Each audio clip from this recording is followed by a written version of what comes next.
Negative Commandments, Part 1. 1. The first mitzvah of the negative commandments is not to consider the thought that there is another divinity aside from God. As it states, you shall have no other gods before me. 2. Not to make an idol, not to make oneself, or to have one made for oneself by others. As it states, do not make an idol for yourself. 3. Not to make false gods even for others. As it states, do not make molten gods for yourself. 4. Not to make images for decoration, even when one does not worship them. As it states, do not make a representation of anything that is with me. 5. Not to bow down to any false gods, even though they are not generally worshipped by bowing down to them. As it states, do not bow down to him. 6. Not to worship false gods with types of service with which it is customary to worship them. As it states, do not serve them. 7. Not to offer one son to Melech. As it states, do not give any of your children to offer to Melech. 8. Not to perform the deeds associated with an Ave. As it states, do not turn to Avis. 9. Not to perform the deeds associated with Yedeni. As it states, do not turn to Yedenim. 10. Not to take an interest in the worship of false gods. As it states, do not turn to false gods. 11. Not to erect a pillar for purposes of worship. As it states, do not erect a pillar for yourselves. 12. Not to make hewn stones upon which to prostrate oneself. As it states, you shall not place hewn stones. 13. Not to plant the tree in the temple premises. As it states, do not plant an asher or any other tree.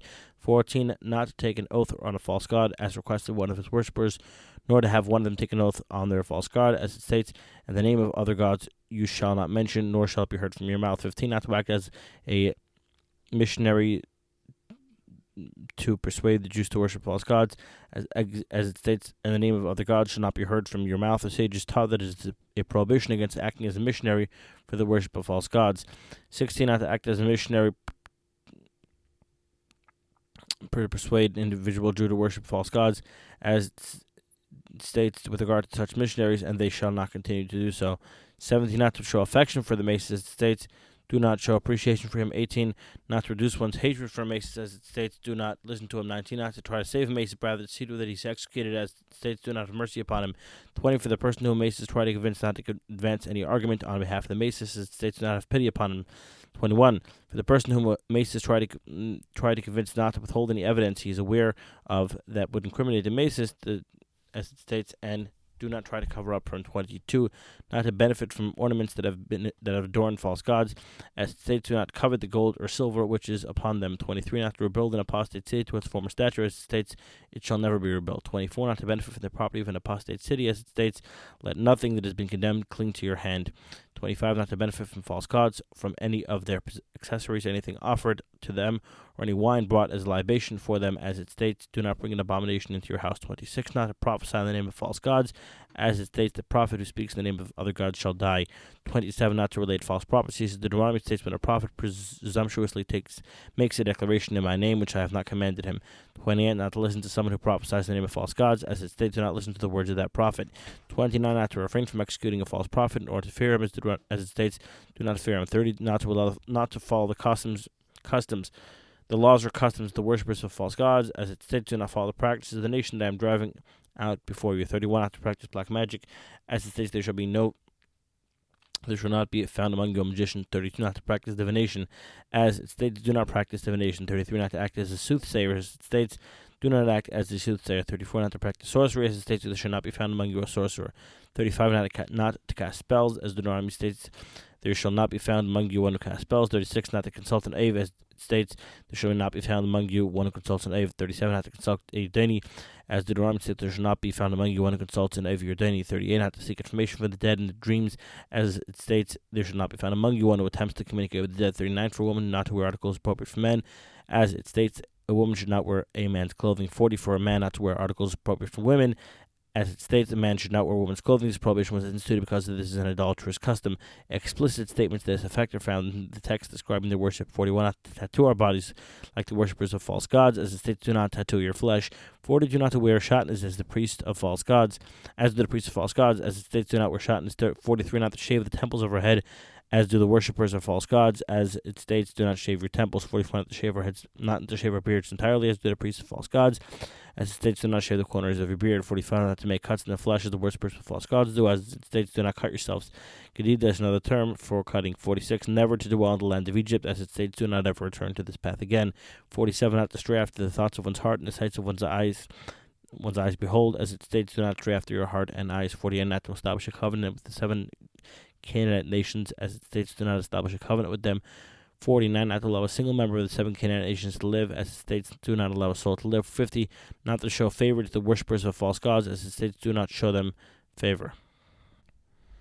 51. Do not allow the worshippers of false gods to settle in our land, as it states, they shall not settle in your land.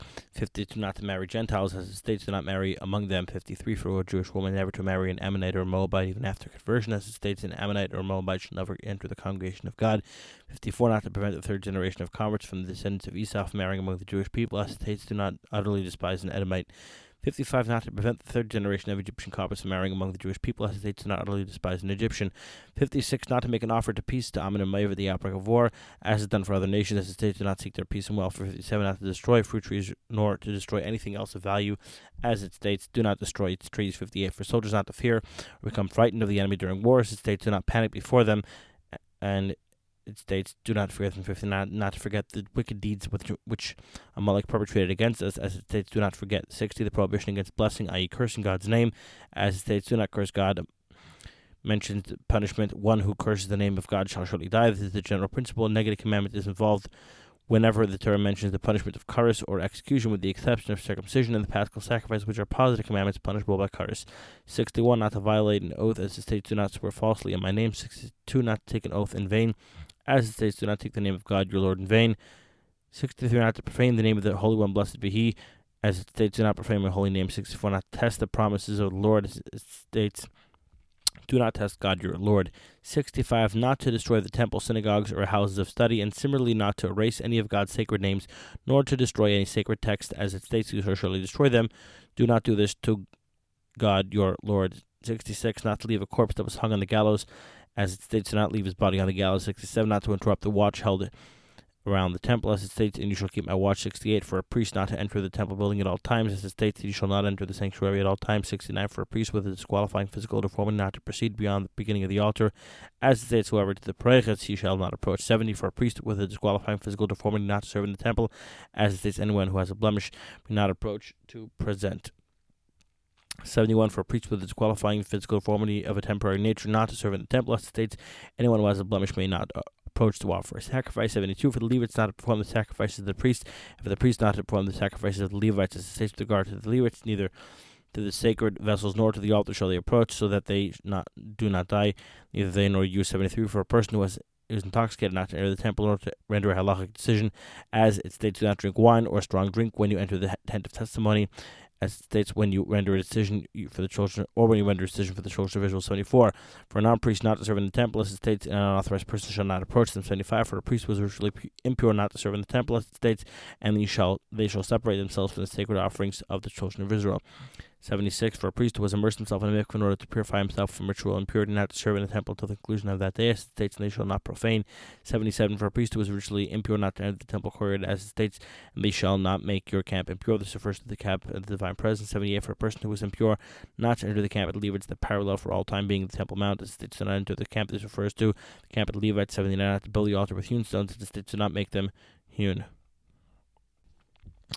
80. Not to ascend the altar using steps, as it states, do not ascend the altar with steps. 81. Not to offer any undesired incense offerings or any sacrifices on the golden altar, as it states, do not offer any unauthorized incense upon it. 82. Not to extinguish the fire of the altar, as it states, burn a continuous fire on the altar, do not extinguish it. 83. Not to duplicate the composition of the anointing oil, as it states, do not duplicate its formula. 84. Not to anoint an unauthorized person with the anointing oil, as it states, do not anoint the flesh of a person with it. 85. Not to duplicate the composition of the incense offering, as it states, do not duplicate its formula. 86. Not to remove the staves of the ark, as it states, they shall not be removed from it.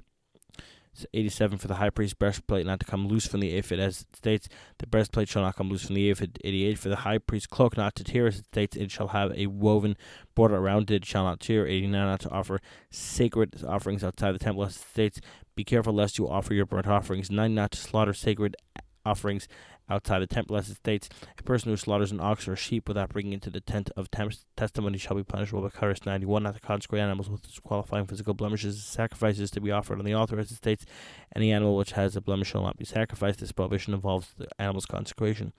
92. Not to slaughter animals with disqualifying physical blemishes as sacrifices, as it states, do do not sacrifice these to God. 93, not to sprinkle the blood of the animals with disqualifying physical blemishes on the altar. Rest states do not sacrifice to God. This prohibition involves sprinkling the animal's blood.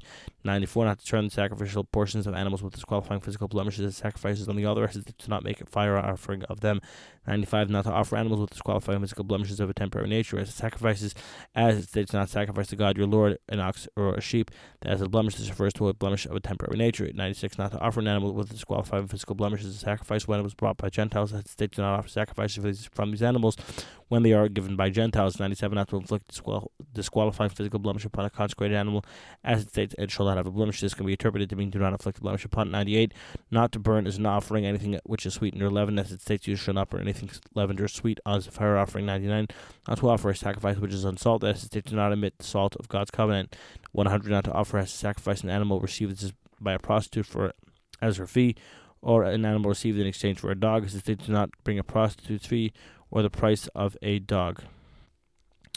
101, not to swallow an animal and its offspring on the same day, as it states, do not slaughter it and its offspring on the same day. 102, not to place olive oil on a meal offering brought by a sinner, as it states, do not place oil upon it. 103, not to place frankincense on such a sacrifice, as it continues, do not place frankincense upon it. 104, not to place oil on a meal offering brought by a site, as it states, do not pour oil upon it. 105, not to place frankincense on such a sacrifice, as it continues, do not place frankincense upon it. 106, not to substitute another animal for one selected as a sacred offering, as it states, do not exchange it or substitute for it. 107, not to change the designation of a consecrated animal from one sacrifice to another, as it states regarding the firstly animal, a person shall not consecrate it, i.e., he shall not consecrate it as another sacrifice. 108, not to redeem a firstling kosher animal, as it states, nevertheless, a firstling ox do not redeem. 109, not to sell the tithe of a cattle, as it states, it shall not be redeemed. 110, not to sell a field that has been dedicated, as it states, it shall not be sold. 111, not to redeem a field that has been dedicated, as it states, it shall not be redeemed. 112, not to sever the head of a bird brought as a sin offering, as it states, you shall pinch off its head without separating it. 113, not to work with consecrated animals, as it states, do not work with the firstling ox. 114, not to shear consecrated animals, as it states, do not shear your firstling sheep. 115, not to slaughter the paschal sacrifice while one possesses chametz, as it states, do not sacrifice the blood of my offering in the presence of chametz. 116, not to allow the sacrificial portions of paschal sacrifice to become disqualified by remaining overnight, as it states, do not allow the fat of my festive offering to remain until the morning. 117, not to allow the meat of the paschal sacrifice to remain overnight, as it states, do not leave over any of it until the morning. 108, not to allow the meat of the chig sacrifice to remain until the third day, as it states, do not leave over any of the meat. According to oral tradition, we have learned the verse refers to the chagig sacrifice offered in the 14th of Nisan. This phrase until the morning in that verse refers to the morning of the second day of Pesach, 30 after the sacrifice was offered. 119, not to allow the meat of the second paschal sacrifice to remain until the morning, as number states, do not leave over any of it until the morning. 120, not to allow the meat of the Thanksgiving offering to remain until the morning, as states, do not leave over any of it until the morning. The same law applies to all other sacrifices. They should not be left over beyond the time allotted for their consumption. 121, not to break any of the bones in the paschal sacrifice, as states, neither shall you break a bone of it. 122, not to break any of the bones of the second paschal sacrifice, as it states, neither shall you break a bone of it. Negative Commandments, Part 2, 123, not to remove the meat of the paschal sacrifice from the company in which it is being eaten, as it states, do not remove any of the meat from the house. 124, not to allow any of the remaining portions of the meal offering to leaven.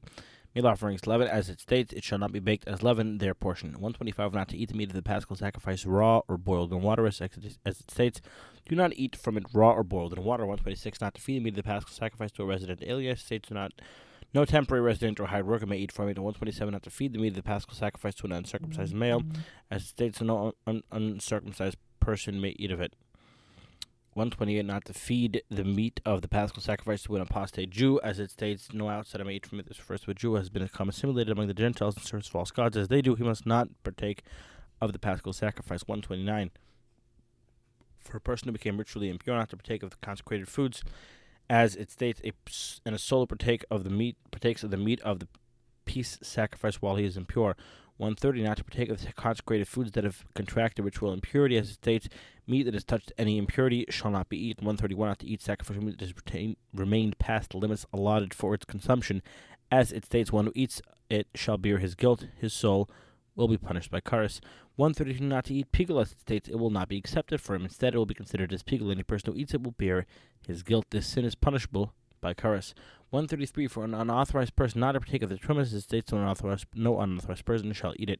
134, even a tenant or hired worker employed by a priest not to partake of truma, as it states a tenant or a priest or his hired worker shall not eat the holy food. 135, for an uncircumcised person not to partake of the truma or other consecrated foods. This concept was derived by Gzer Shava and is not explicitly mentioned in the Torah. Nevertheless, based on the oral tradition, the prohibition against an uncircumcised person partaking of consecrated foods considers a prohibition of the Torah itself and not a decree of the sages. 136, for a priest who was impure not to partake of the truma, as it states, any of your descendants shall not eat from the consecrated foods.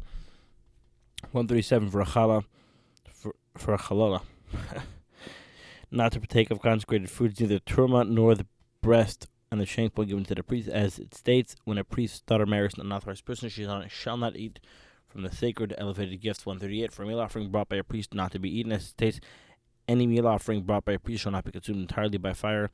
It shall be consumed entirely by fire. It shall not be eaten. 139, not to partake of the meat of the sin offerings whose blood is sprinkled within the temple sanctuary. It states any sin offering whose blood has been brought. 140, not to partake of the consecrated animals that were disqualified for use as sacrifice because a blemish was intentionally inflicted upon them. As it states, do not eat of any abomination. According to the old tradition, we have learned that the verse refers to consecrated animals that were disqualified for use because of a blemish inflicted upon them. 141, not to eat grain separated as the second tithe outside of Jerusalem.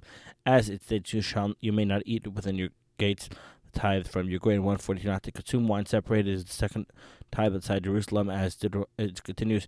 Your wine. 143, not to consume oil separated as the second tithe outside Jerusalem, as it states, as it continues. And your oil. 144, not to eat non-blemished firstling animal outside Jerusalem, as it states, you shall not eat within your gates, and the firstling of your cattle and flocks. 145, for the priest not to eat a sin offering or a guilt offering outside the temple courtyard, as it states, as it continues, your cattle and your flocks, according to oral tradition. The purpose of this phrase is only to forbid the consumption of the sin offerings and the guilt offerings outside the temple courtyard. Anything that is eaten outside the place intended for it is covered by the prohibition. You may not eat it. You may not eat within your gates. 146, not to eat the meat of a burnt offering, as it states, you may not eat of the sacrifices you have vowed to bring, meaning to say, you may not partake of the sacrifice you have vowed to give. This is a warning against person benefiting from the unauthorized use of consecrated articles, which he is forbidden to use. If he derives such benefit, he transgresses. 147, not to eat the meat of the sacrifices of lesser order of holiness before the sprinkling of the blood, as it states, you may not eat the animals you have pledged to bring a sacrifice, so you are not allowed to eat from the sacrifices you have pledged until their blood has been sprinkled. 148, for an unauthorized person not to eat the meat of the sacrifices of the highest order of sanctity, as it states, an unauthorized person shall not partake of them, for they are holy. 149, for a priest not to partake of the first fruits before they are placed down in the temple courtyard, as it states, you may not eat the elevated gifts delivered by hand. The latter phrase refers to the first fruits. 150, not to eat the second tithe, which is becoming impure even within Jerusalem until it has been redeemed, as it states, I have not consumed it while it is impure. 151, not to eat the second tithe while in mourning, as Deuteronomy states, I have not eaten from it while in mourning. 150, not to use the proceeds from the redemption of the second tithe for anything aside from food or drink, as it states, I have not used it for the deed. Anything that is not associated with the needs of the living body is referred to as used for the dead. Oh, I've not used it for the dead. There you go. Yeah, it's like the original food stamps. 153, not to eat tevel. Tevel refers to produce from which one is obligated to separate truma, and tithes from which God's truma has not been separated, as it states, and they shall not profane the sacred gifts which the children of Israel will separate for God. This implies that the produce which the Jews will ultimately separate for God shall not be treated in a mundane manner and eaten while tevel. 154, not to separate truma before the first fruits, nor the first fruits before truma, nor the second tithe before the first. Rather, the agricultural gifts must be given in order: first the first fruits, afterwards truma, afterwards the first tithe, and afterwards the second tithe. Is applied by Exodus, not to lay your offspring of newly ripened produce in your agricultural offerings. This means not to lay bring an offering that should be brought first. 155, not to lay bring sacrifices you have vowed to offer, or animals which you have pledged to bring as sacrifices, as it states, when you make a pledge to God, do not delay paying it. 156, not to make a festive pilgrimage without bringing a sacrifice, as it states, do not appear before me empty-handed. 157, not to violate a vow which a person makes forbidding his use of anything, as it states, you shall not violate his word. 158, for a priest not to marry an immoral woman, zina, as it states, they shall not marry an immoral woman, or chalala. 159, for a priest not to marry a chalala, as it states, they shall not marry a chalala. 160, for a priest not to marry a divorcee, as it states, no other than to marry a woman divorced from her husband. 161, for a high priest not to marry a widow, as it states, a widow, a divorcee, a chalala, or an immoral woman. These he must not marry. 162, for a high priest not to have sexual relations with a widow even outside the context of the marriage, because by doing so he profanes her. As states, he shall not profane his progeny. This applies that he must not cause a woman eligible to marry a priest to become ineligible, as happens to the relations described above. 163, for a priest not to enter the temple with hair that is grown unseemingly long, as implied, let your hair grow long. Do not let your hair grow long. 164, for priests not to enter the temple with torn garments, is implied by Leviticus, do not rend your garments. 165, for a priest not to leave the temple court in the midst of the service, as implied by Leviticus, not depart from before the entrance to the tent of testimony. 166, for a common priest not to become impure through contact with a corpse, with the exception of the specific instances permitted by the Torah, as it states, he shall not become impure through contact with the dead body. 167, for a high priest not to become impure through contact with any corpse, even those of his relatives, as it states, he shall not become impure even for his father and mother. 168, for a high priest not to enter the place where a corpse is found, as it states, he shall not come in contact with the dead body. According to the oral tradition, we have learned that he is obligated for violating both the prohibitions not to become impure and not to enter the place of a corpse. 169, for the tribe of Levi not to take a portion of Eretz Yisrael, as it states, he shall not receive inheritance. 170, for the tribe of Levi not to take a portion of the spoils in the conquest of Eretz Yisrael, as it states, the priests and Levites shall not receive a portion or inheritance. 171, not to tear out the hair in mourning for the dead, as it states, do not make a bald spot upon your heads. 172, not to eat non-kosher animals, it states, nevertheless, among those who chew the cud, these you may not eat. 173, not to eat non-kosher fish, it states, they shall be regarded as a detestable thing to you, do not partake of their flesh. 174, not to eat non-kosher birds, as it states, these birds you must regard as detestable, do not partake of them. 175, not to eat flying insects, as it states, every flying insect that is not kosher for you shall not be eaten. 176, not to eat insects that breed on land, as it states, every insect that creeps upon the earth must be regarded as detestable and may not be eaten. 177, not to eat anything that creeps on the ground, as it states, do not make your souls impure with any insect that creeps upon the ground. 179, not to eat worms that breed in produce after they become exposed to the air, as it states, for any swarming creature which breeds upon the land you shall not eat them. 179, not to eat swarming creatures that breed in the water, as it states, do not make yourself detestable by eating any swarming creature. 180, not to eat carrion, as it states, do not eat carrion. 181, not to eat an animal with a mortal infliction, trefa, as it states, do not eat flesh torn off by a predator. 182, not to eat a limb of a living animal. It states, do not eat the life of an animal with its flesh. 183, not to eat this displaced sciatic nerve. As it states, therefore, the chosen nerves do not eat the displaced nerves. 184, not to consume blood. It states, do not consume any blood. 185, not to take of hard fat. It states, do not eat any of the fat of an ox, sheep, or goat. 186, not to cook meat and milk together. As it states, do not cook a kid in its mother's milk. 187, not to eat meat and milk together. As it states, do not cook a kid in its mother's milk. Based on the oral tradition, we learned that one of these verses implies a prohibition against cooking the two together, and the other a prohibition against eating it from the combination. 188, not to partake of the meat of an ox that was stoned to death, as it states, and do not eat its flesh.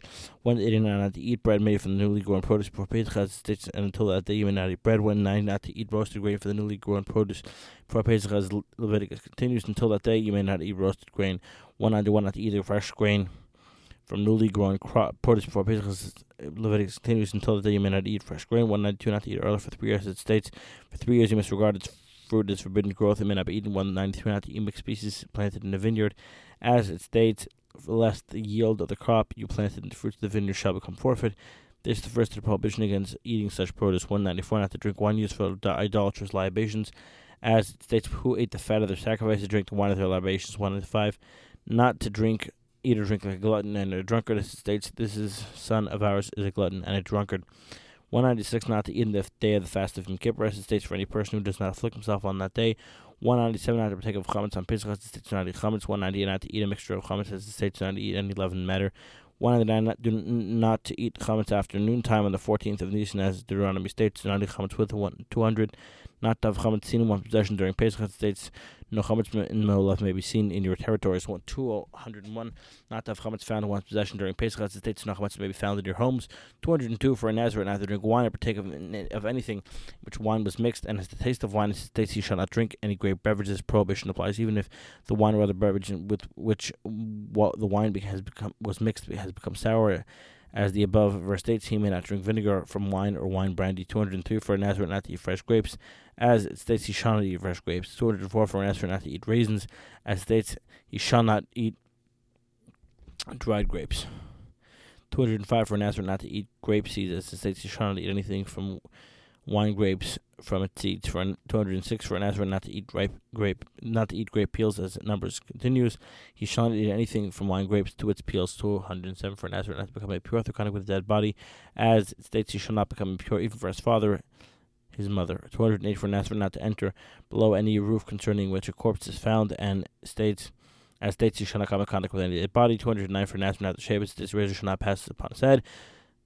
210 not to harvest one's entire field. It states do not completely harvest the ends of your field. 211 not to gather the individual stalks that fell in the harvest, as Leviticus states. Do not gather the lacket of your harvest. 212 not to pick the undeveloped grape clusters, as it states do not pick the incompletely formed grape clusters in your vineyard. 213 not to gather individual fallen grapes, as Leviticus states do not gather individual fallen grapes in your vineyard. 214 not to take a sheaf which has been forgotten, as the states do not go back. This prohibition also applies to all trees.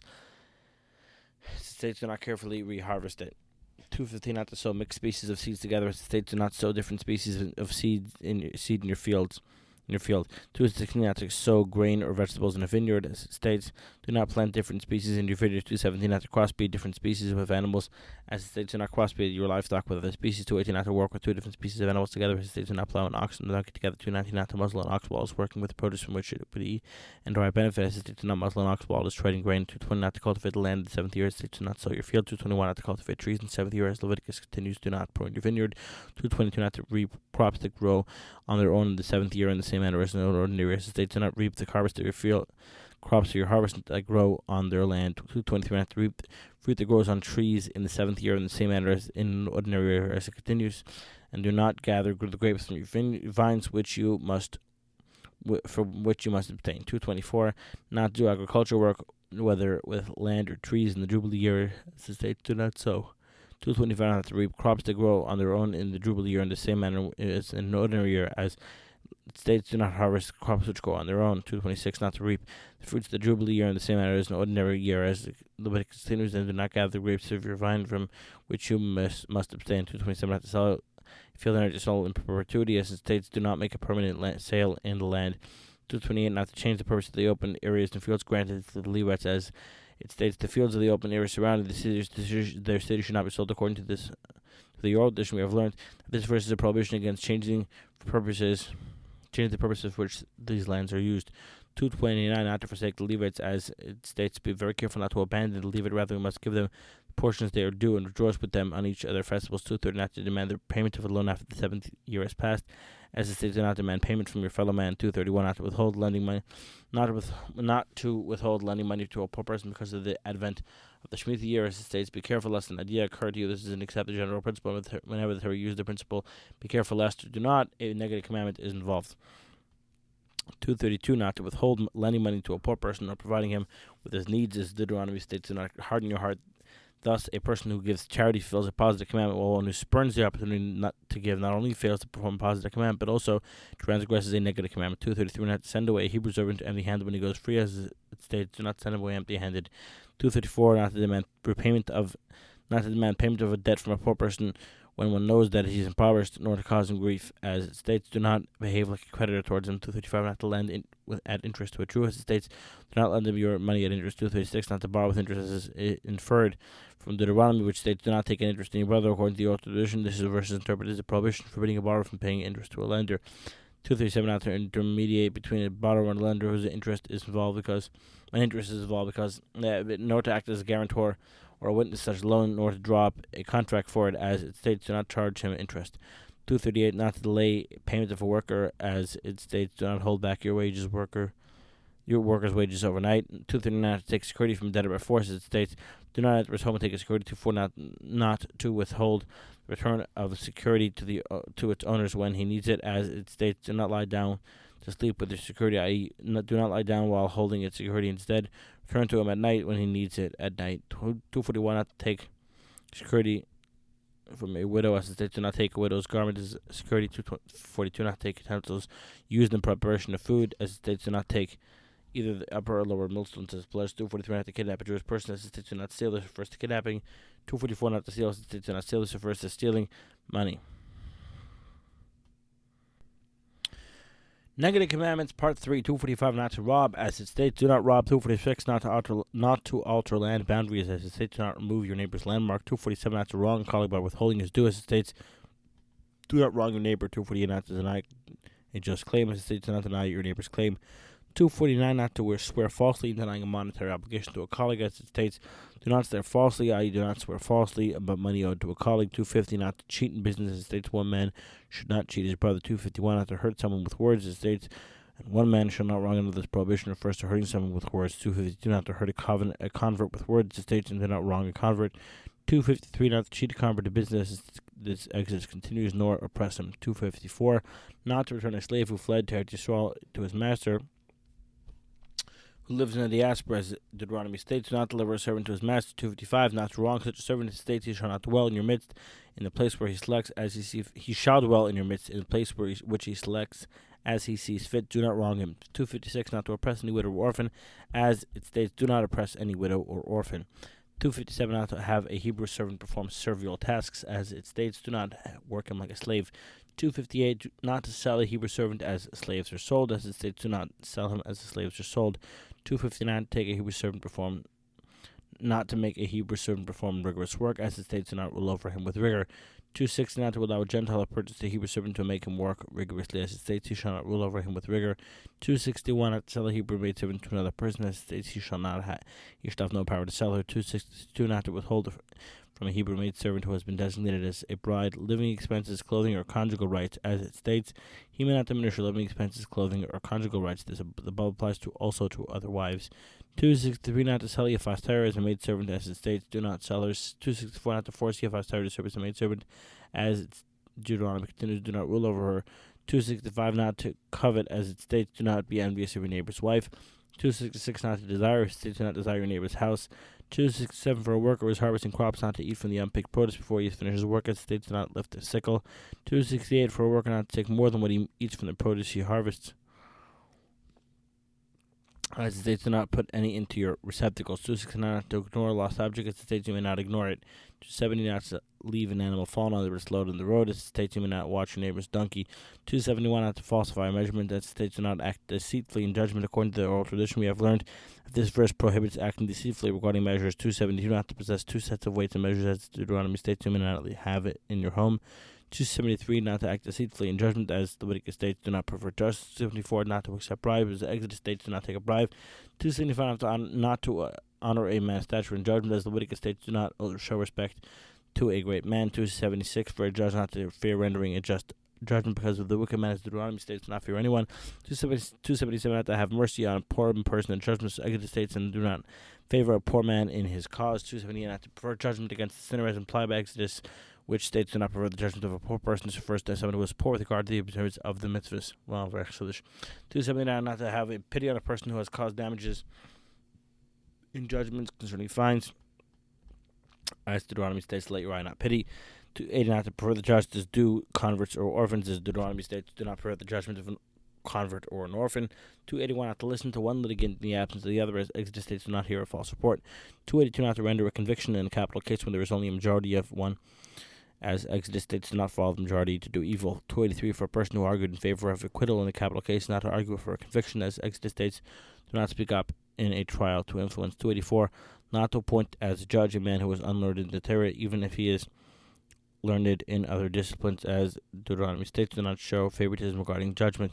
285, not to give false testimony, as Exodus states, do not give false testimony against your neighbor. 286, for a sinner not to act as a witness, as Exodus states, do not conspire with a wicked person to be a corrupt witness. 287, for a relative not to act as a witness, as Deuteronomy states, fathers shall not die because of children. According to the oral tradition, we have learned that the verse teaches that fathers should not die through the testimony of their sons. The same law applies with regard to other relatives. 288, not to render a decision based on the testimony of a single witness, as Deuteronomy states, a single witness should not rise up against a person. 289, not to kill an innocent person, as Exodus states, do not murder. 290, not to render a decision in the basis of presumption unless two witnesses observe the actual matter, as Exodus states, do not slay the innocent and the righteous. 291, for a witness not to render a decision in the capital case in which he testified, as number states, one witness shall not testify in a capital case.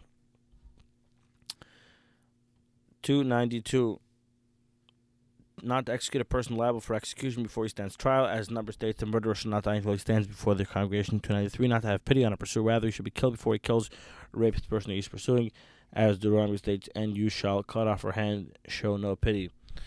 I hope everyone is also listening to that. 294, not to punish a person forced to commit a sin. As Deuteronomy states, do not do anything to the maiden. 295, not take a ransom from a murderer. As states, do not take a ransom for the life of a murderer. 296, not to take a ransom in return for exile for a person who kills accidentally. As number states, and do not take a ransom for having to flee to his refuge city. 297, not to neglect a person in mortal danger. As Leviticus states, do not stand still in the face of mortal danger. 298, do not to leave obstacles. As Deuteronomy states, lest you bring blood upon your house. 299, not to mislead an unsuspecting person. As states, do not place a stumbling block before the blind. 300, not to add lashes when whipping a person liable for such punishment. As Deuteronomy states, do not add lashes, lest by giving him this additional punishment. 301, not to gossip. As Leviticus states, do not go around as a gossiper among your people. 302, not to bear hatred in one's heart. As Leviticus states, do not hate your brother in your heart. 303, not to embarrass an injurious person. As Leviticus states, you shall surely rebuke your neighbor and not bear a sin because of him. 304, not to take revenge. As Leviticus states, do not take revenge. 205, not to bear a grudge. Leviticus states, do not bear a grudge. 206, not to take a mother bird together with a young. Deuteronomy states, do not take a mother bird together with a young. 307, not to shave the hair around the bald spot. Around a bald spot brought about by Taras, as Leviticus states, and you shall not shave the bald spot. 300, not to remove the signs of Taras, as Deuteronomy states, be very careful concerning signs of Taras. 304, not to tell us not to till or sow the land around a powerful river in which atonement was made for an unsolved murder, as Deuteronomy states, which must never be tilled and never be sown. 310, for a groom not to be held liable for any type of public service, e.g. army, guarding the walls of a city, and the like. Deuteronomy states, he shall not go out to the army, nor be charged with any duties. 311, not to allow a sorcerer to live, as Exodus states, do not allow a witch to live. 312, not to reject the authority of the court, as Deuteronomy states, do not swerve from the word which they tell you. 313, not to add to the mitzvahs of the Torah. This applies both to the written law and to its explanation conveyed by the oral tradition. As Deuteronomy states, carefully observe everything which I command you to do. Do not add to it. 314, not to diminish from any of the mitzvahs of the Torah. As Deuteronomy continues, and do not diminish from it. 315, not to curse judges. Exodus states, do not curse judges. 316, not to curse an Nasi, i.e. the king or head of the academy. In Yisrael, as Exodus continues, and do not curse the Nasi of your people. 317, not to curse any other Jew, as Leviticus states, do not curse even a deaf mute. 308, not to curse one's father and mother, as it states, one who curses his father and mother shall surely die. 319, not to strike one's father or mother, as it states, one who strikes his father or mother shall surely die. 320, not to work on Shabbos, as it states, do not do any work. 321, not to travel beyond the boundaries of a city on the Shabbos, as travelers do, as Exodus states, a person shall not leave his place on the Shabbos day. 322, for a person for a court not to inflict punishment on the Shabbos. So Exodus states, do not kindle a fire on the Shabbos day. 323, not to work on the first day of Pesach, as Leviticus states concerning it, do not do any servile work on these days. 324, not to work on the seventh day of Pesach, as Leviticus states concerning it, do not do any servile work on these days. 325, not to work on the holiday Shavuos, as Leviticus states concerning it, do not do any servile work. 326, not to work on the first day of the seventh month, on the day of Rosh Hashanah, as Leviticus states concerning it, do not do any servile work. 327, not to work on Yom Kippur, as Leviticus states concerning it, do not do any servile work. 328, not to work on the first day of the festival of Sukkot, as Leviticus states concerning it, do not do any servile work. 329, not to work on the eighth day of the festival of Sukkot, as Leviticus states concerning it, do not do any servile work. 330, not to have intimate relations with one's mother, as it states, she is your mother, do not commit incest with her. 331, not to have intimate relations with one's sister, as Leviticus states, do not commit incest with your sister, your father's wife. 332, not to have intimate relations with one's father's wife, as Leviticus states, do not commit incest with your father's wife. 333, not to have intimate relations with a sister or the daughter of either your father or your mother, as Leviticus states, she is the daughter of your father's progeny, do not commit incest with her. 334, not to have intimate relations with one's son's daughter, as Leviticus states, do not commit incest with your son's daughter. 335, not to have intimate relations with one's daughter's daughter, as Leviticus continues, and do not commit incest with your daughter's daughter. 336, not to have intimate relations with one's daughter. Why was this prohibition not explicitly stated in Torah? Since Torah forbade intimate relations with one's daughter's daughter, did not mention the prohibition against intimate relations with one's daughter. Nevertheless, according to your tradition, the prohibition against a relationship with one's daughter has the status of Torah law, like the other sexual offenses, and is not considered as rabbinic in origin. 337, not to have intimate relations with a woman and her daughter, as Leviticus states, do not commit incest by marrying a woman and her daughter. 338, not to have intimate relations with a woman and her son's daughter, as Leviticus continues, her son's daughter. 339, not to have relations with a woman and her daughter's daughter, as Leviticus continues. Her mother's daughter you shall not take. Her daughter's daughter you shall not take. 340, not to have intimate relations with one's mother's sister, as Leviticus states, do not commit incest with your mother's sister. 341, not to have intimate relations with one's father's sister, as it states, do not commit incest with your father's sister. 342, not to have intimate relations with the wife of one's father's brother, as Leviticus states, not to commit incest with his wife, she is your aunt. 343, not to have intimate relations with one's son's wife, as Leviticus states, do not commit incest with your daughter-in-law. 334, not to have intimate relations with one's brother's wife, as Leviticus states, do not commit incest with your brother's wife. 345, not to have intimate relations with one's wife's sister, as it states, do not take a woman as a wife together with her sister. 346, not to have intimate relations with a woman who is in neither state, as Leviticus states, do not come close to a woman who is in neither state of impurity. 347, not to have intimate relations with a married woman, as Leviticus states, do not lie carnally with your neighbor's wife. 349, not to perform a sexual act with an animal, as Leviticus states, and do not lie carnally with any animal. Points to whoever wrote this translations for not saying intimate acts with an animal, because that's not shaykh. 349, for a woman not to perform sexual acts with an animal, as it continues, Leviticus continues, and a woman shall not present herself to an animal for sexual purposes. 350, not to commit sodomy, as Leviticus states, do not lie with a male. There again, cannot be intimate. 351, not to commit sodomy with one's father, as it states, do not commit a sexual offense with your father. 352, not to commit sodomy with one's father's brother, as it states, do not commit a sexual offense with your father's brother. 353, not to be intimate with a woman with whom sexual relations are forbidden in matters that may lead to intercourse, e.g. embracing, kissing, winks, or signs. As Leviticus states, no person shall approach a close relative to commit a sexual offense. Based on the oral tradition, we have learned that this prohibits intimacy that might lead to sexual relations. 354, for imams are not to marry a natural-born Jewess, as Deuteronomy states, imams may not enter God's congregation. 355, for there not to be a kadesha, i.e. a woman who engages in intimate relations without a marriage contract, a marriage ceremony among the Jewish people, as Deuteronomy states, there shall not be a kadesha. 356, for a man who is divorced not to remarry his divorcee after she marries anyone else, as Deuteronomy states, her first husband who divorced her may not take her as a wife again. 357, for a Yavama not to marry anyone other than her Yavam, as Deuteronomy states, the wife of the deceased shall not.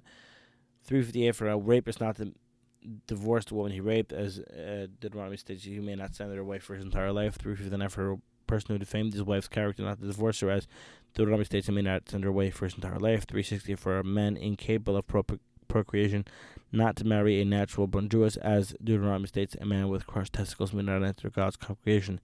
361, not to castrate a male from any species, neither a human or a domestic animal, a wild beast, nor a bird. As Leviticus states, you shall not do this in your land. 362, not to appoint a convert in a position of authority over the Jewish people, as Deuteronomy states, you shall not appoint a foreigner over you. 363, and for a king not to accumulate many horses, as Deuteronomy states, and he may not accumulate many horses. 364, for a king not to accumulate many wives, as Deuteronomy states, and he may not accumulate many wives. 365, for a king not to accumulate much gold and much silver and gold, as Deuteronomy continues, and he may not accumulate very much silver and gold.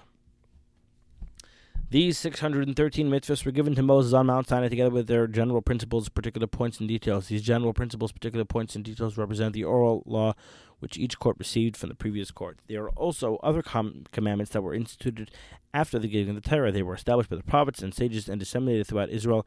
For example, the reading of the Megillah, lighting a Hanukkah lamp, fasting on Tisha B'Av, setting up Erevin, and washing one's hands in preparation for for praying and eating. Each of these commandments also possesses explanatory aspects and details. All this will be explained in this text.